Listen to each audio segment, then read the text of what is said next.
You're ghosting us, motherfucker. I don't care who you are back in the world. You give up position one more time, I'll bleed you real quiet. Leave you here. Got that? Happy Halloween, ladies. Watch out for that first step. It's a doozy. Huh? Huh? I fucking love that guy. When I am gone, you will have never been. How do you get this information? Just comes to you.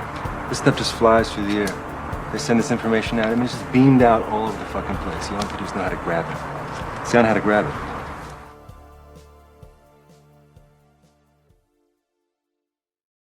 Okay.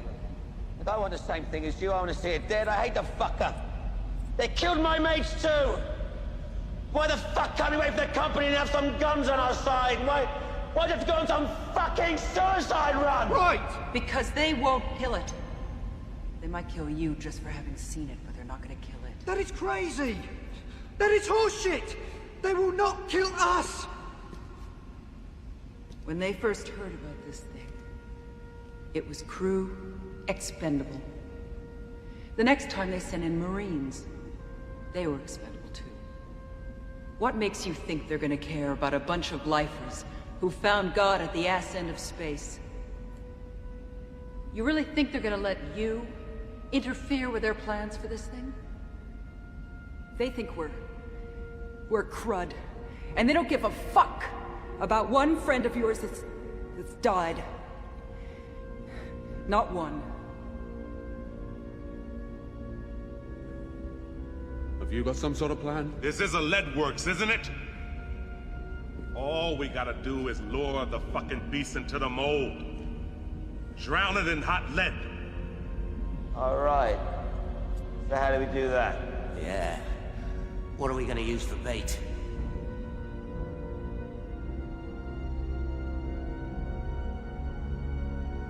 Oh, fuck! We're all gonna die. The only question is when. This is as good a place as any to take your first steps to heaven. The only question is how you check out. Do you want it on your feet? Or on your fucking knees? Begging. I ain't much for begging. Nobody ever gave me nothing. So I say, fuck that thing. Let's fight it.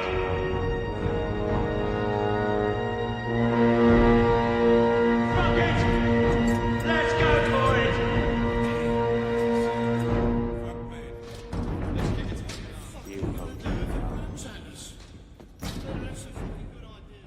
Et bienvenue dans ce nouvel épisode de Second Couteau, le podcast des acteurs de premier plan.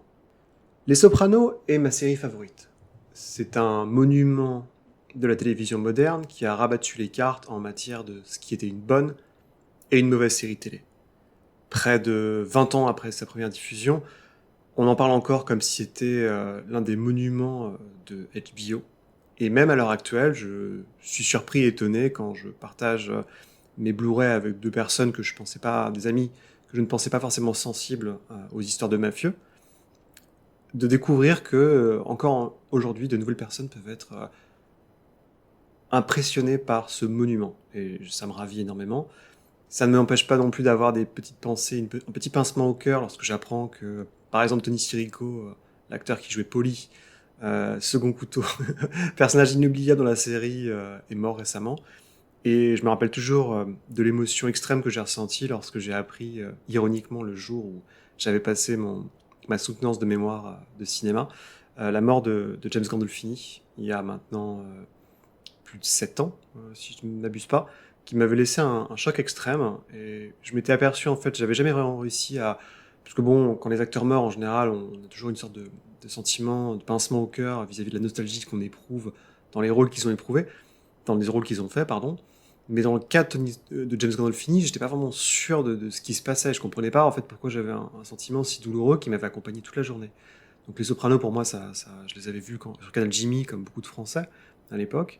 Et effectivement, ça avait été un élément extrêmement important de mon lycée, en fait, parce que je regardais ça quand j'étais en seconde. J'ai commencé, la saison 3 était diffusée, et pour moi, c'était un moyen de m'échapper, en fait, d'une semaine qui s'annonçait toujours plus dure, parce que, bon, je vais pas vous raconter ma vie, mais grosso modo, j'ai eu un lycée où c'est pas bien passé du tout.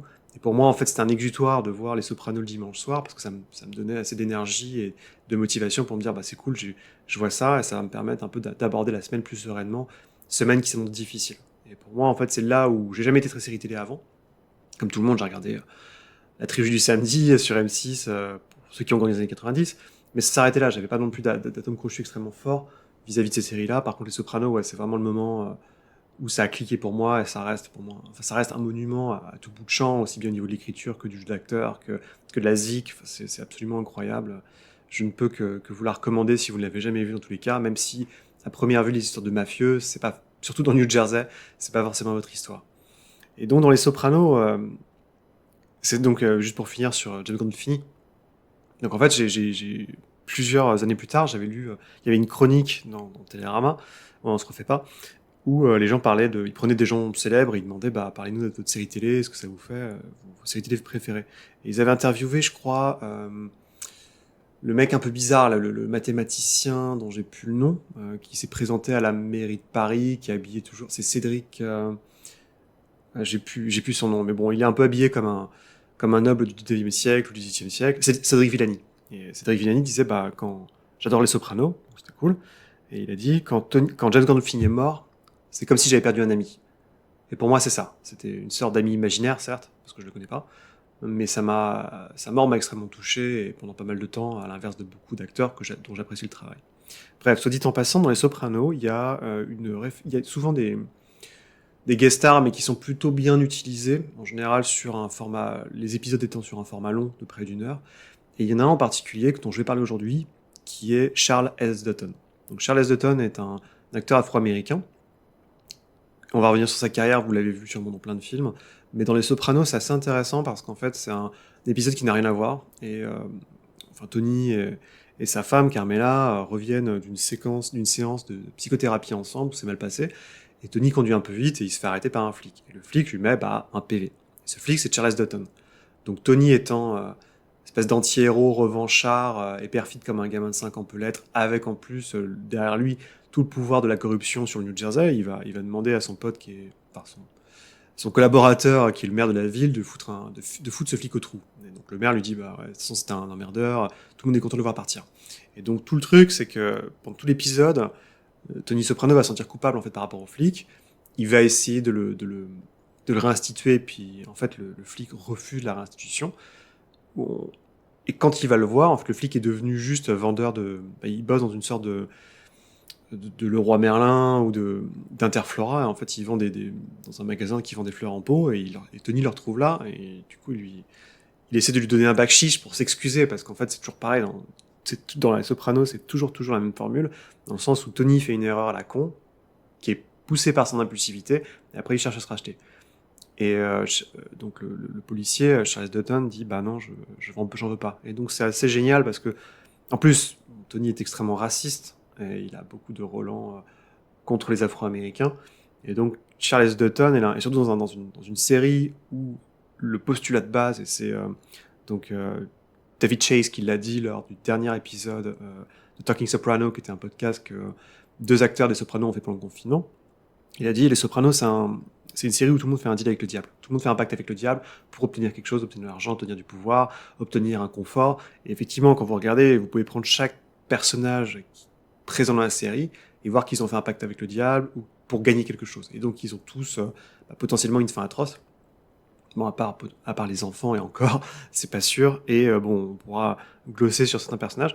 Mais Charles Dutton est intéressant parce que le personnage du policier noir qui fout un PV et qui refuse, en fait, après toute forme de corruption, est complètement à l'encontre de tout ce qu'on a vu dans la série. Et même, en plus, il y a même pas de sacralisation des Afro-Américains, puisque il est très vite montré dans la série que il y a de l'opportunisme et du copinage qui est fait avec les figures, disons, afro-américaines du New Jersey, des pasteurs, des hommes d'affaires, qui vont pas hésiter, en fait, même des gens qui bossent dans l'associatif, qui vont pas hésiter, en fait, à passer des deals avec Tony pour se faire plein de fric. Et c'est des trucs absolument glaçants quand vous les voyez. Donc, ce personnage qui était joué par Dutton m'avait vraiment impressionné parce qu'il a une tête, il est très, enfin, bon, c'est un mec assez costaud, il est un peu rond, enfin, donc on sait qu'il est extrêmement musclé, mais il a un peu de surpoids, il a la tête un peu rasée, il a des oreilles un peu en chou-fleur et des yeux pochés.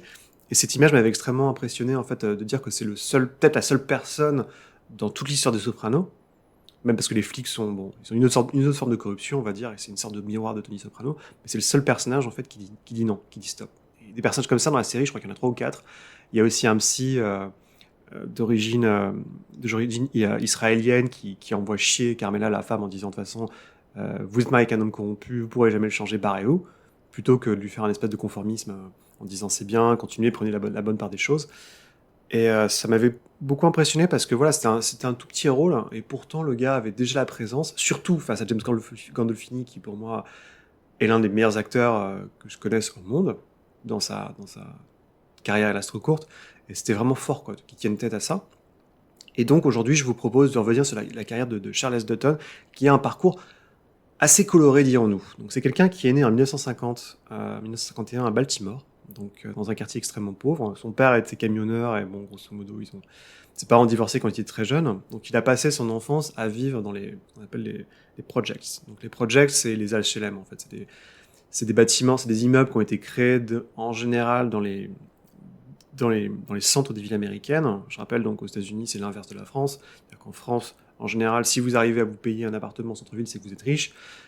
Alors que, bon, en général, la banlieue, ça dépend des banlieues, bien sûr, mais c'est plutôt, c'est là où on mettait les projets sociaux, et donc les HLM, et donc les gens pauvres. À l'inverse, aux États-Unis, les banlieues deviennent après-guerre, quand les GI rentrent de la guerre, qu'ils ont un GI Bill, ils ont des emprunts qui sont backés par le gouvernement, qui leur permettent, en fait, de créer des banlieues à perte de vue.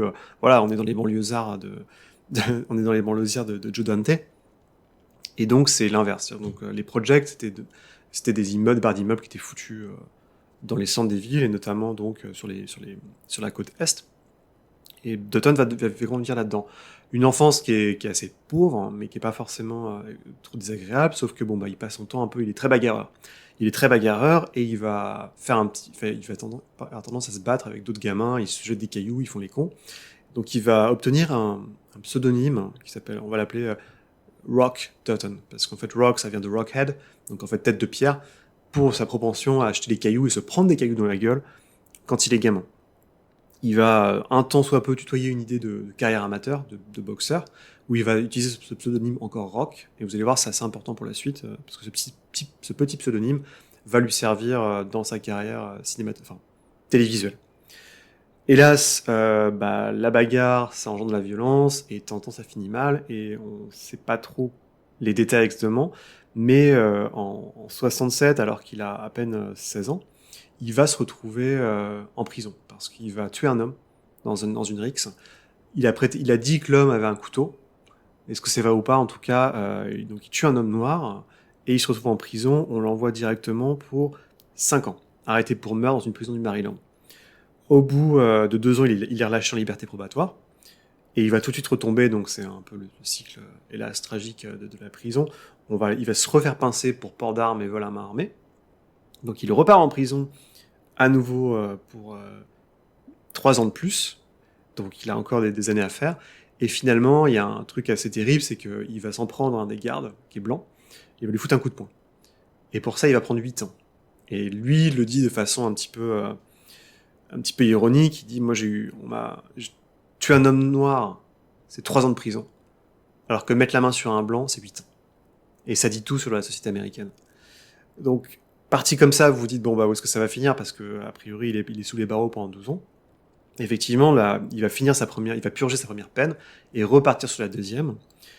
Et ça va être assez long, ça va être assez dur. Il a failli se faire tuer, il s'est fait poignarder par un autre prisonnier, il a refusé de faire certaines tâches qu'on lui demandait, comme nettoyer les chiottes, donc on l'a foutu en solitaire pendant plusieurs mois. Il va se rapprocher en fait des thèses des Black Panthers et en fait des extrémistes afro-américains. Et en fait, ironiquement, c'est par cette voie-là qu'il va s'en sortir, parce que ayant un intérêt pour le Black Power, en fait, il va s'intéresser, on va lui proposer, enfin, il va piocher un livre dans la bibliothèque de la prison, parce qu'à l'époque, en fait, on avait le droit, les prisonniers n'avaient le droit qu'à avoir un seul livre à lire, et il va prendre en fait une anthologie de pièces de théâtre par des dramaturges nord-américains, enfin afro-américains. Et il va tellement aimer le livre qu'il va demander au directeur de la prison, est-ce qu'on peut fonder un club de théâtre dans la prison, parce que j'ai du temps à tuer, et j'adorais ça. Et le directeur a une idée assez maligne, il va dire, c'est possible, mais je veux que tu continues tes études. Je veux que tu fasses ton éducation universitaire post-bac, enfin post-high school, et Dutton va accepter. Et ça va lui permettre, en fait, de passer à distance, durant ses années de prison, une sorte de, on va dire, de DUG, donc un bac plus 2, en art dramatique. Et ça va lui permettre, en fait, vraiment de tenir et de se retrouver une autre passion, qui lui permet, lorsqu'il sort, comme beaucoup de gens, comme Danny Trejo et d'autres qui ont fait de la prison, quand lui va sortir enfin en 76, donc après 9 ans derrière les barreaux, en liberté conditionnelle, sur l'impulsion bien sûr de sa nouvelle conduite et du fait qu'il a passé des études et qu'il a commencé en fait à s'intéresser à une autre voie. Donc il peut sortir plus tôt et il utilise ce temps pour finir sa licence d'art dramatique dans une banlieue de Baltimore, donc à Towson.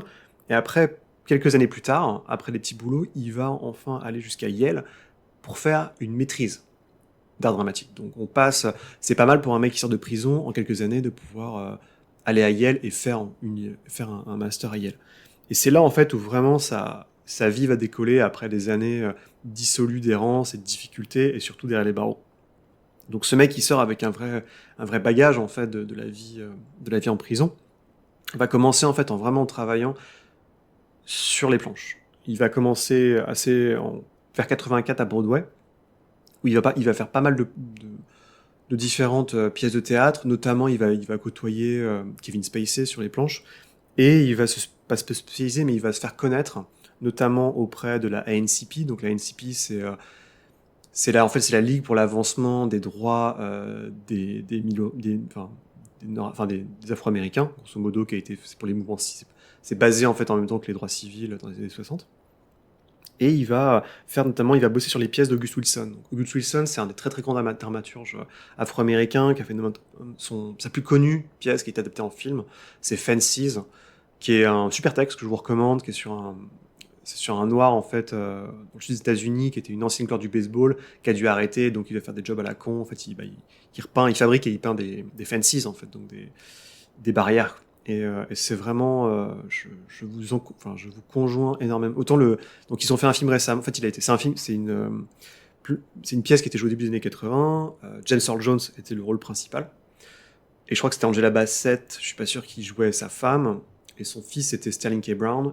Et vous pouvez voir en fait moi je vous conseille fortement. Il y a des extraits qui sont sur YouTube et c'est vraiment. Enfin, j'adore James Earl Jones. De toute façon, je l'utilise dans le générique. Mais il y a des extraits, c'est vraiment chouette, quoi. Il y a une scène notamment où il y a son fils qui vient le voir, parce que c'est un mec qui est amer, blessé par la vie, et qui en veut à tout le monde, quoi, grosso modo, pour ses échecs, et il y a son fils qui vient le voir, et il fait « Est-ce que tu m'aimes ?» quoi. Et le mec, putain, il y a James Earl Jones, il a une planche de bois dans la main, parce qu'il est en train de bosser, et il l'a fait tomber au sol, et en fait, on se dit, ça pourrait être moi, ça pourrait être vous, il vous prend, il vous brise en deux, quoi. Et on se dit, oh, parce que James Earl Jones, en plus, il fait 2 mètres de haut, il est aussi grand que large, quoi. Et là, tu te dis, oh putain, ça va chier. Et en fait, il lui fait tout un laïus en disant, je mets un toit au-dessus de ta tête, je mets de la nourriture dans ton assiette, j'ai pas besoin de t'aimer, et tu m'appelleras sœur. Et c'est incroyable, quoi. Et on voit Sterling K. Brown qui est littéralement en train de se chier dessus, quoi. Alors, je sais pas si je pense que forcément, c'est un acteur, mais c'est vraiment une toute petite scène impressionnante que vous pouvez checker sur YouTube. Donc voilà, Wilson est très très reconnu comme dramaturge, et Charles Dutton va vraiment percer et gagner un Tony Award, donc c'est un prix d'interprétation c'est un peu comme les Oscars mais pour le théâtre aux États-Unis, sur une pièce qui s'appelle la leçon de piano en fait. Et la leçon de piano, c'est un peu les mêmes enjeux, c'est-à-dire que c'est une famille assez pauvre qui vit dans le sud. Ils ont un piano dans un coin d'une pièce qui est très très beau, qui a des gravures en fait, qui ont été réalisées par un des ancêtres de la famille, qui était réduit en esclavage. Et en fait, toute la pièce, en fait, l'enjeu de la pièce, c'est un argument entre le frère et la sœur, où le frère, qui est joué par Dutton, veut vendre le piano parce que c'est un piano qui vaut beaucoup d'argent, pour racheter les terres sur lesquels son ancêtre a été réduit en esclavage, alors que la sœur, elle, veut garder le piano parce que c'est un symbole. Et en fait continuer à jouer le piano parce que c'est leur origine, quoi. Donc c'est une sorte de...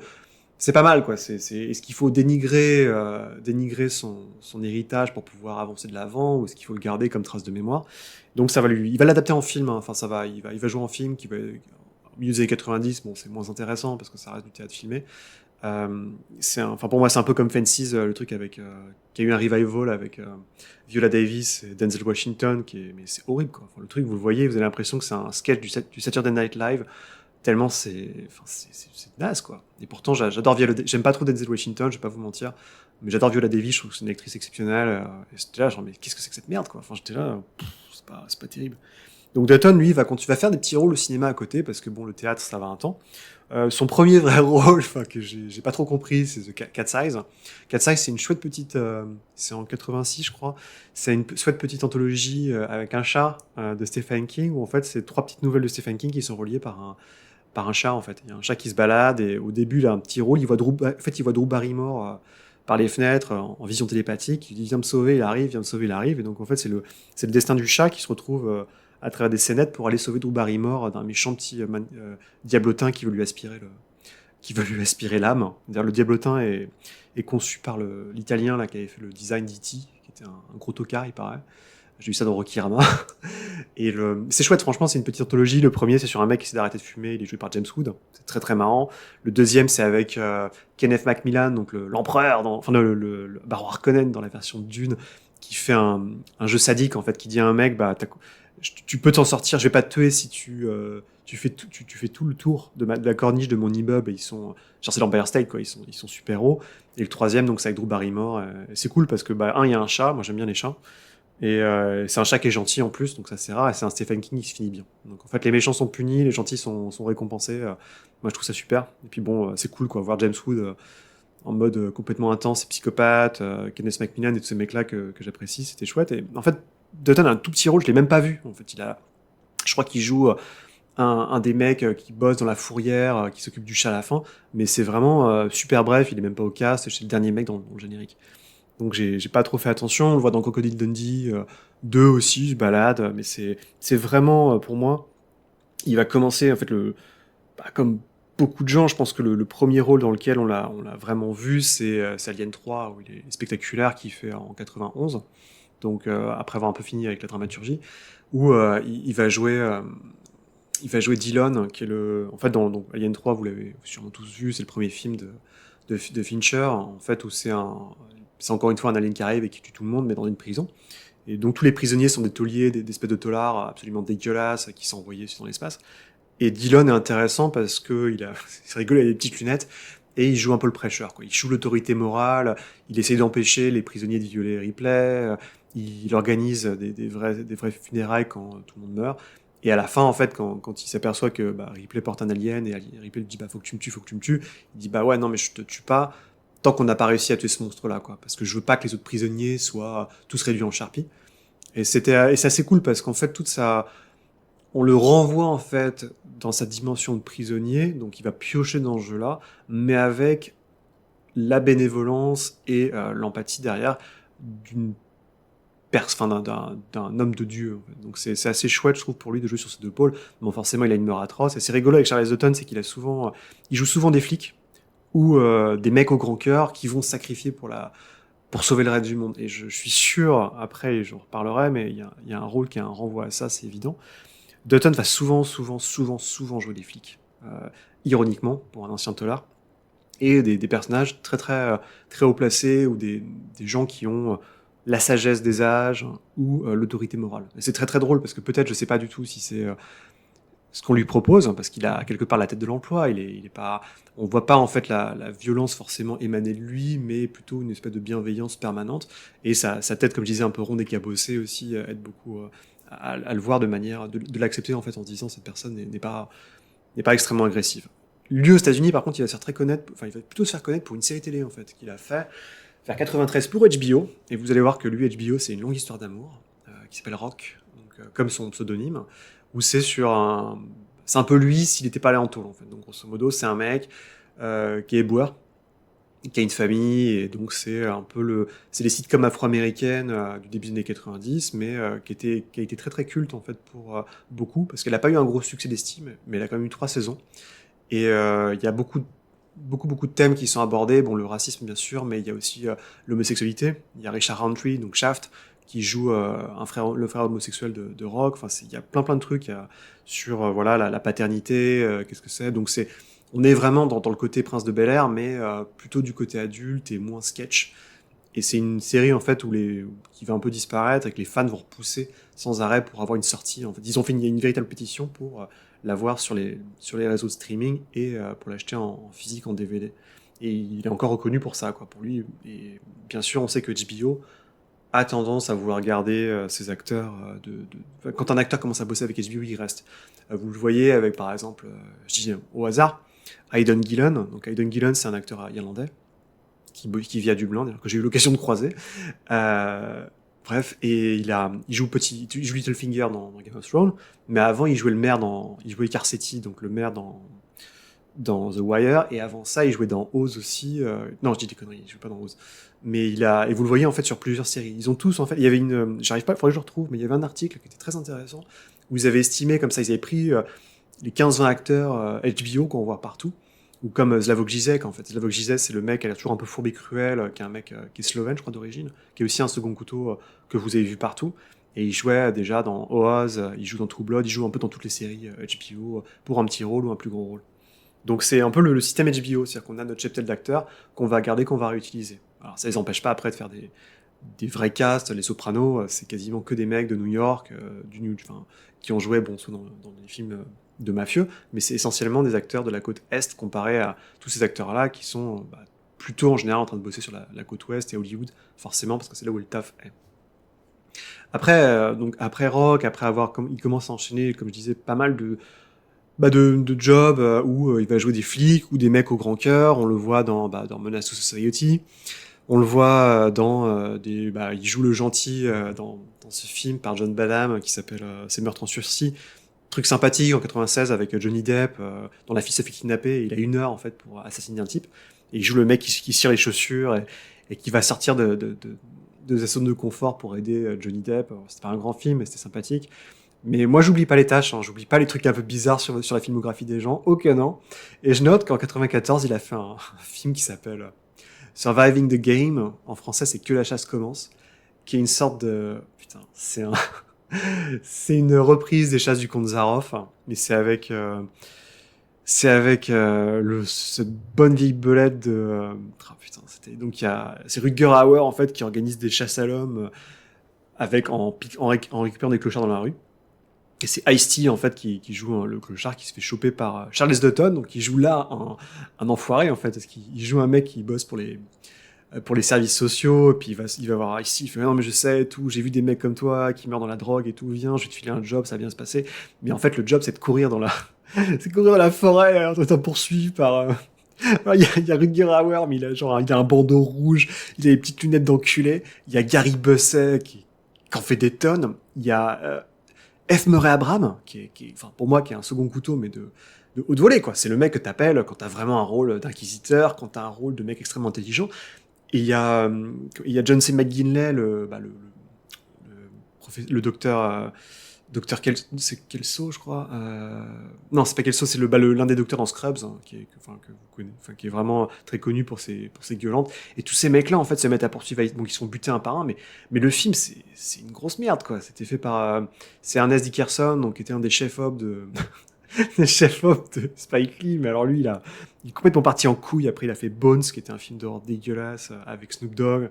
Et le film, il faut que vous le voyez en français. Matez-le en français, parce que le doublage, il est exceptionnel, quoi. Et je pense que voilà, c'est les petites tâches sur la filmo de Charles Dutton, et hélas, en fait, ces tâches vont continuer à apparaître. Donc il fait toujours des trucs exceptionnels dans le tas, mais je trouve que ces dernières années, il a fait pas mal de merde.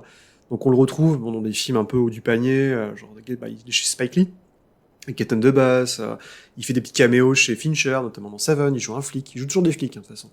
Dans Mimic aussi, il a un gros rôle. Alors Mimic, c'est pas le meilleur Guillermo del Toro, c'est passe à New York, en fait, c'est avec des cafards qui prennent apparence, qui mutent, et qui prennent une apparence humaine et qui sont gigantesques. Et il joue le gentil flic, et je pense que là, Del Toro a fait un hommage à Fincher, parce que c'est pareil, il joue un flic. Le flic, il est condamné, il pisse le sang, et le sang, ça attire les cafards, je sais pas pourquoi. Et il décide de se sacrifier. En fait, il chante, et pendant tout le film, il a une espèce de petite chansonnette qui pousse quand il est sous stress, et à la fin, on le voit partir sur les rails du métro, en train de chanter, avant de se faire étriper par les cafards, mais pas avant de leur avoir foutu un coup de poing dans la gueule. C'est bon, c'est un peu dommage, mais après il fait toujours le job, c'est toujours très bien.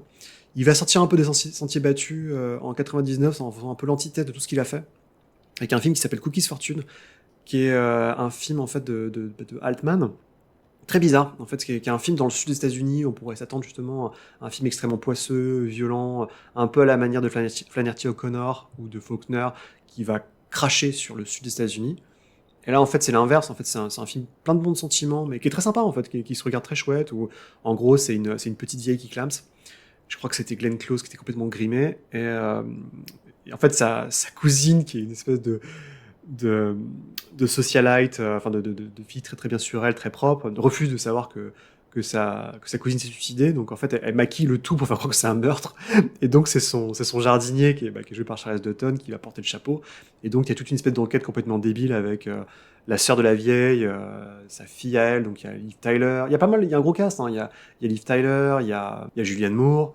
Et tout ce petit beau monde va essayer de tourner à droite à gauche dans une espèce de délire foutraque, comme c'est très bien le faire à Altman, pour sortir le jardinier en fait de tôle. Et ça fait un peu une sorte de clodo géant, mais complètement artificiel, et c'est plutôt sympathique. Je vais passer sur Detox, Gothica et tous les trucs dégueulasses qu'il a fait ensuite. En 2000, par contre, il fait un truc qui est vraiment bien. Il va passer la réalisation pour HBO en adaptant en fait. Il avait bossé sur Homicide, qui était une série télé très âpre, dans laquelle David Simon, donc le créateur, journaliste, qui est devenu le créateur de The Wire, a bossé. Et en fait, il a commencé à discuter parce qu'ils sont tous de Baltimore. Et en fait, il y a une petite musique qui est montée dans la tête de Dutton en se disant, tiens, je pourrais peut-être adapter un des livres qu'a écrit David Simon, qui s'appelait The Corner. Et en fait, en 2000, il va convaincre HBO, chez qui il a la carte, on va dire, d'adapter ce bouquin en série. Donc c'est une série de 6 épisodes qui durent 1 heure chacun. C'est pas il y a pas des gros moyens, mais The Corner, en fait, ça parle d'un corner d'une rue où il y a du deal, où il y a des drogués, et c'est comment interagissent tous ces gens sur ce microcosme. Donc c'est le proto The Wire. Je vais pas dire que la réal est transcendante, mais bon, encore une fois, on est sur de la série télé, donc ça veut dire que en général, c'est plutôt le scénariste, enfin la table des scénaristes et le showrunner qui ont vraiment le dernier mot, quoi. Le réalisateur, il est un peu là, c'est pas un larbin, mais c'est quasiment ça. Et c'est pour ça que vous voyez dans beaucoup de séries télé, par exemple, je sais pas, n'importe quoi, Better Call Saul, il y a un moment où c'est réalisé par les acteurs. Mais genre qui ont jamais réalisé avant, mais c'est parce qu'en fait, c'est pour qu'ils essayent, parce que c'est pas trop compliqué, et puis parce qu'en fait, il y a pas 10 000 mouvements de caméra qu'on peut faire, surtout avec le budget qu'ils ont. Mais en tout cas, l'idée, en fait, c'est quand même Dutton qui va aller avec ce projet-là, qui va pousser ce projet-là. Et c'est vraiment chouette de voir ce proto The Wire qui est extrêmement intéressant. C'est pas du tout, il n'y a pas autant de personnages, hein, c'est très réduit, le cast est réduit, le budget est réduit, mais c'est vraiment les premières, c'est une sorte de prologue en fait à The Wire qui lui vaudra de nombreux prix, et surtout en fait qui va propulser l'idée dans la petite tête d'HBO de se dire The Wire potentiellement ça peut marcher. Et donc à ça, je pense que Dutton a joué un rôle extrêmement important. C'est un peu le unsung hero dans toute cette affaire. Ne serait-ce que pour faire l'entrelac entre HBO et David Simon.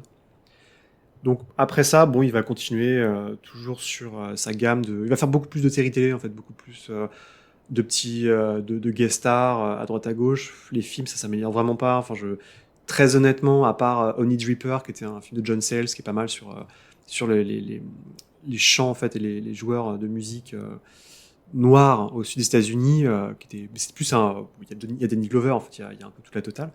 Et bon, ça reste un John Sayles, donc c'est très très très très très confidentiel comme film. Il n'y avait pas des gros budgets, et puis surtout il n'y avait pas des gros producteurs. Il n'a pas fait des super films. Enfin, on le voit je l'ai vu dans Légion, j'hallucinais, quoi. Légion, c'était un film débile en 2010 avec des anges et tout qui descendent.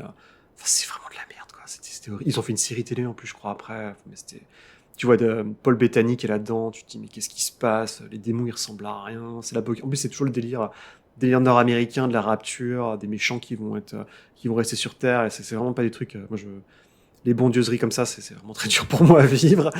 Dans Badass aussi, avec Danny Trejo et autres ex-dollars, qui était basé sur un fait divers où il y avait un petit vieux dans un bus qui avait pété la gueule, un mec qui agressait tout le monde. Enfin, c'est trop de la merde. Je crois qu'ils ont fait une suite avec Danny Glover. Enfin, c'est Badasses, où ils ont été récupérés Danny Glover, qui cherchait juste à toucher son chèque, et d'autres mecs, d'autres vieilles gloires, de la seconde coutellerie. C'est vraiment naze, quoi. Enfin, et le reste, je vais même pas en parler. Enfin, c'est vraiment, vraiment pas bien. Donc, mais c'est dommage, parce qu'en fait, c'est quand même pour moi, c'est un excellent acteur qui a il a vraiment une gueule de cinéma. Mais qui va, voilà, je pense que passer à un certain âge, c'est l'idée que il faut préparer sa retraite, il faut essayer de faire un petit peu. Il a d'autres projets aussi, parce qu'il a d'autres choses qui l'intéressent. Et donc, il va peu à peu lâcher toutes les choses qui étaient vraiment intéressantes pour, quasiment faire que du cinéma d'exploitation. Et de la guest star, quoi. On le voit récemment, il était dans The Following, on l'a vu dans My Name is Earl ou dans un des American Horror Story. Mais c'est un peu toujours le même délire, quoi. Il joue flic de service et il n'y a pas l'intelligence dans le rôle qui lui est attribué de ce qu'on peut trouver dans le fameux épisode de Sopranos que j'ai mentionné un peu avant. Où là, c'était vraiment très intéressant, très intelligent, et ça permettait à Dutton de faire ressortir en fait toute la profondeur de son jeu d'acteur qui est à l'origine un théâtreux, plutôt que juste arriver déguisé en flic et dire bon allez hop c'est parti, je remets mon uniforme de flic, je vais poser des questions, je vais être un peu compatissant et puis emballer c'est peser, quoi. Et c'est fort dommage. Et je note à ce propos-là, je finis sur ça parce que je ne peux pas laisser passer ce film. En 96, Joel Schumacher a décidé d'adapter Grisham. Donc John Grisham, c'est l'avocat qui écrit que des bouquins de polar sur les avocats comme La Firme et compagnie, et qui s'appelle Time to Kill. Donc en français, c'est Le droit de tuer. Mais le droit de tuer, les distributeurs étant malins, ils ont mis un point d'interrogation après. Et c'est un film mais qui est d'une connerie. J'ai jamais vu ça de ma vie. Donc en gros, c'est ça commence, mais en plus c'est filmé comme de la merde, avec des gros plans, c'est vraiment de l'art pompier, et le scénar c'est Akiva Goldsman, qui lui c'est pareil, c'est vraiment un gros tocard, donc là quand tu mets deux tocards ensemble c'est juste ignoble, et ce qui est terrible c'est que le cast est excellent. Donc c'est une petite fille noire américaine au fin fond des États-Unis du Sud qui se fait choper par des méchants rednecks qui la violent, qui la pendent, qui essaient de la tuer, machin. Donc le père, c'est Samuel Jackson, qui fait pas un très bon accent, il en fait un peu des tonnes aussi, mais bon, il décide de porter justice lui-même, et quand les mecs vont passer en jugement, il se cache dans la cage d'escalier du tribunal, il sort un M16 et puis il tue tout le monde, quoi. Enfin, il tue les deux mecs, et il blesse un des policiers qui est joué par l'immense Chris Cooper, qui est l'un des acteurs fétiches de John Sayles. Et donc, machin, et tout le film, en fait, c'est le procès de Samuel Jackson, et grosso modo, ça se finit en disant, ouais, mais donc son avocat, c'est Matthew McConaughey, il est épaulé par Sandra Bullock, et tout le temps débardeur pour montrer ses boobs. Le procureur, forcément, c'est Kevin Spacey, qui joue le gros enculé de procureur, d'enfoiré, machin. Le juge, c'est Patrick McGowan, donc le prisonnier. Et les méchants rednecks. Donc dans les méchants rednecks, il y a Kiefer Sutherland qui joue super mal. Le seul truc que j'ai beaucoup aimé, c'est le chef du Ku Klux Klan, le grand dragon. Il est joué par Kurtwood Smith, le mec qui joue vous l'avez vu, c'est le père dans That 70 Show, et c'est le chef des méchants dans Robocop 1. Et lui, il est super. Enfin, lui, il est vraiment glacial. Il le fait très très bien. Enfin, très policier. Alors que tous les autres, c'est horrible, quoi. Le scénario, il est dégueulasse. Et donc vous avez ce cast qui est assez impressionnant quand même. Et donc Charles Dutton joue, il joue le flic, le gentil flic noir, qui va être compatissant avec Samuel Jackson, mais pas trop. Qui, quand il va se faire traiter de nigger, il va pas réagir, ou il va juste foutre un coup de poing. Enfin, c'est le mec cool, quoi. C'est le super shérif que toutes les villes américaines du sud des États-Unis devraient avoir. Enfin, c'est dur, quoi. C'est vraiment, ce film, il est dur parce que en fait, la morale de l'histoire, c'est, t'as le droit de tuer des gens, quoi. T'as le droit de tuer des gens, l'autodéfense, c'est cool, et c'est ouf parce que c'était déjà un petit peu ça dans Falling Down, donc dans Chute Libre. Mais dans Chute Libre, bon, t'as quand même en face, t'as Robert Duval, quoi. Donc t'as Robert Duval qui dit faut arrêter les conneries, quoi. Et ça, c'est quand t'as Robert Duval qui dit faut arrêter les conneries, bon, ça passe. Mais là, c'est vraiment, il y a aucun, toutes les portes sont enfoncées, Matthew McConaughey, c'est une parodie d'Atticus Finch. Enfin, c'est ça. C'est un To Kill a Mockingbird. Donc c'est Ne tirez pas sur l'oiseau moqueur de Harper Lee, mais fait par un gros beauf qui a recopié le truc en mettant une réal tape à l'œil et pompière, et c'est un cauchemar. Et le film, je vous jure, il dure 2h30. Et au bout de 2 heures, j'étais là genre, non mais je vais pas pouvoir finir, quoi. Bon, c'est bon, j'ai vu toutes les scènes avec Charles Dutton, j'ai vu toutes les scènes avec Chris Cooper, je sais comment ça va finir, ça va me faire rager, c'est pas la peine. Et ah non, mais c'est un cauchemar, quoi. Tout le putain, et le must du must, c'est que il y a le père de Kiefer, donc il y a Donald Sutherland, qui est un excellent acteur, quand même, et qui joue une sorte de Obi-Wan Kenobi pour Matthew McConaughey, donc il joue l'avocat qu'il a formé, qui lui a offert, qui lui loue pour 10 balles son cabinet d'avocat. Et en fait, il a essayé d'aider un noir il y a très longtemps, et donc il a été blacklisté, on lui a retiré le truc du barreau, et il est alcoolique.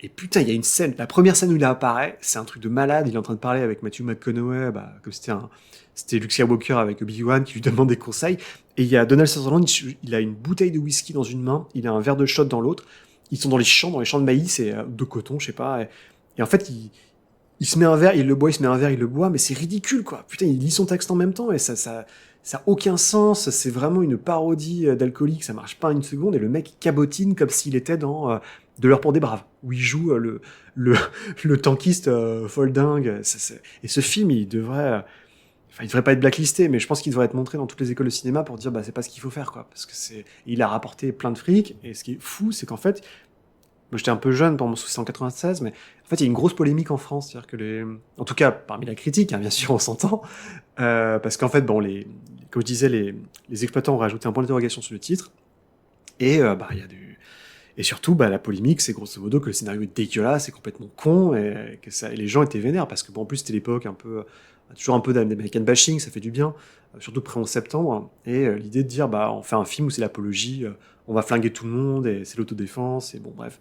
Et c'est pas Dirty Harry, quoi, c'est pas l'inspecteur Harry où il y a une subtilité, où il y a un vrai jeu, une ambiguïté, là ça y va à fond les ballons. Donc Schumacher c'est très très dur, et bon, j'étais content de voir Chris Cooper, et puis Dutton il fait un excellent boulot, et quelque part il a mis de côté, je pense, ses sentiments et son intelligence à lui pour faire ce job. Mais bon, il le fait extrêmement bien, comme il a l'habitude toujours de nous le donner.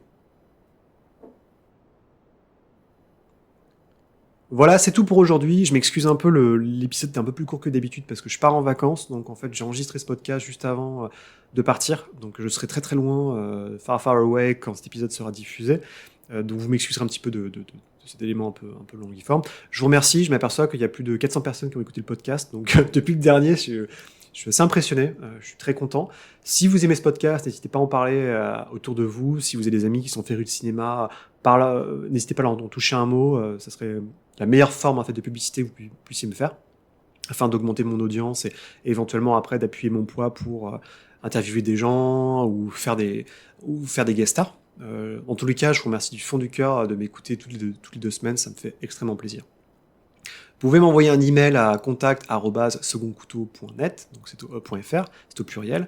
Je suis sur Twitter @2couteau au pluriel. Sinon, bien sûr, j'ai un site internet où je mets à jour tous les épisodes, c'est www.secondcouteau tout au pluriel attaché.fr. Et n'hésitez pas à aller sur Apple Podcast. J'ai pas dit iTunes cette fois. Sur Podcast pour me laisser en fait des reviews, bonnes ou mauvaises. En fait, ça permet, si vous voulez, après, au niveau de l'algorithme, de faire ressortir le podcast, donc potentiellement d'avoir encore plus d'écoute. Donc voilà, je vous ai conféré un petit peu tous les secrets de la popote, mais j'avoue, je fais aucun pognon sur ce truc-là. J'ai aucune intention d'en faire et je vois pas pourquoi vous payerez pour m'entendre déblatérer. Donc voilà, en attendant, moi je vous souhaite d'excellentes vacances. J'enregistre ça un 14 juillet, donc poète, c'est la fête de la France libre. Et on se revoit dans 15 jours. Donc quand vous aurez ce podcast, ça devrait être plutôt aux alentours du 24, je pense. Et donc nouvel épisode le 7 août pour qu'on ait bien tous chaud ensemble avec plein de nouveaux seconds couteaux. Salut!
Movie Express.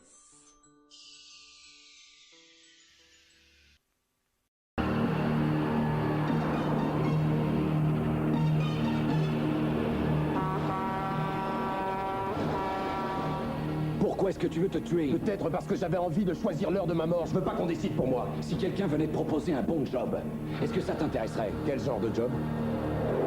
On cherche un guide pour les parties de chasse qu'on organise dans la nature sauvage. Vous êtes sûr qu'il fera l'affaire? Il est parfait, il a la carrure. Chers amis, je suis heureux de vous présenter notre nouveau guide de chasse, Mason. Je propose un toast en l'honneur des chasseurs et une prière pour le gibier.